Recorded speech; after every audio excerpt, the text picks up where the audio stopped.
Guys, magandang tanghali. Ako guys ay wala sa planong gumawa gagawa tayo guys ng radish cake guys kasi malapit na yung Chinese New Year, 'di ba? 'Di ba pag yung dito sa mga Chinese kasi lagi nilang inaano ay yung radish cake. Kaya gagawa ako guys, samahan niyo ako.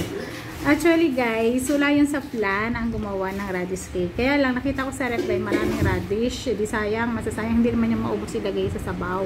Kaya ngayon, gagawin mo radish cake guys. Kaya tara samahan niyo ako guys gumawa ng radish cake. Ipapakita ko sa inyo kung ano ang mga gagamitin kong ingredients sa paggawa ng radish cake guys.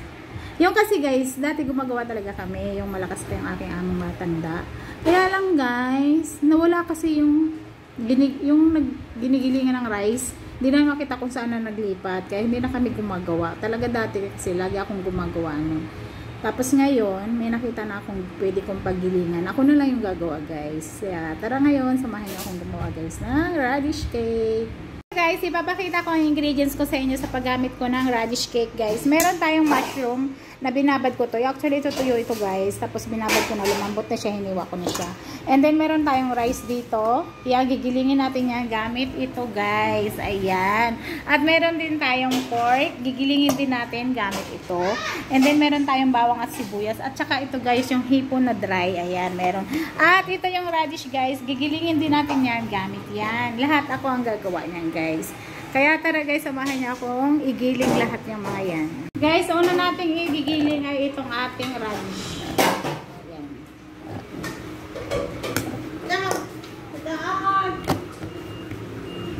Dapat kasi naigan ang ating mga ulam.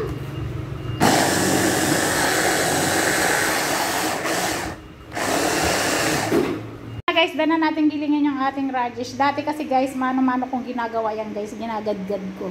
Ngayon, isasalang na natin yan guys kasi need natin yung sabaw niyan bago igiling yung ating rice. Kukuluan pa natin yung radish natin bago yung sabaw niyan guys, isasama natin sa paggiling ng rice. Guys, yung rice naman na gigilingin natin, ito yung nilagyan ko na ng sabaw ng radish. Ilalagay lang natin dito. Igilingin natin ito lahat.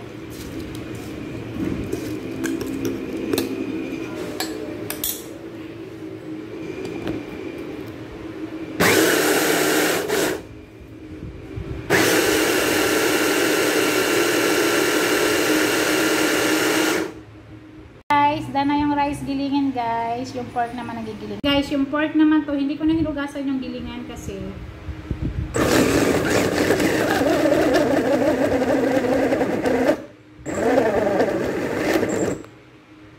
isa naman natin yung ating ingredients guys na pork and then yung kailangan maraming lamis. Lagay na natin guys ang ating bawang sibuyas.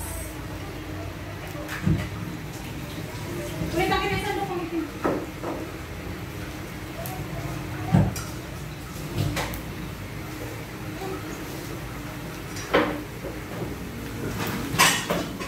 Now guys, ilagay natin yung ating pork giniling.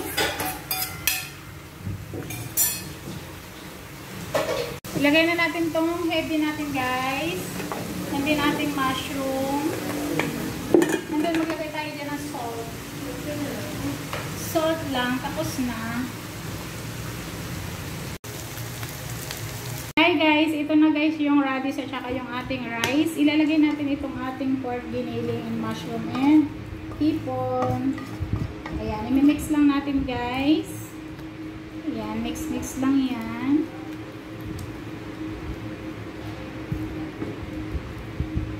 Okay. Natin ng salt guys. Kasi salt lang yung magpapalasa dyan.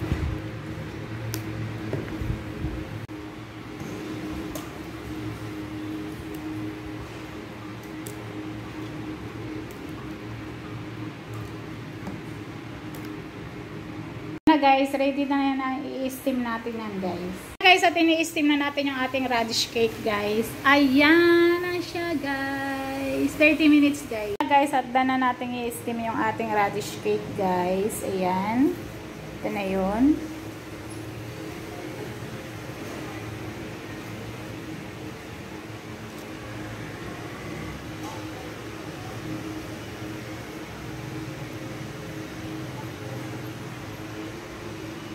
At kakain nga tayo ng ating radish cake. Ayan siya guys, ang sarap niya.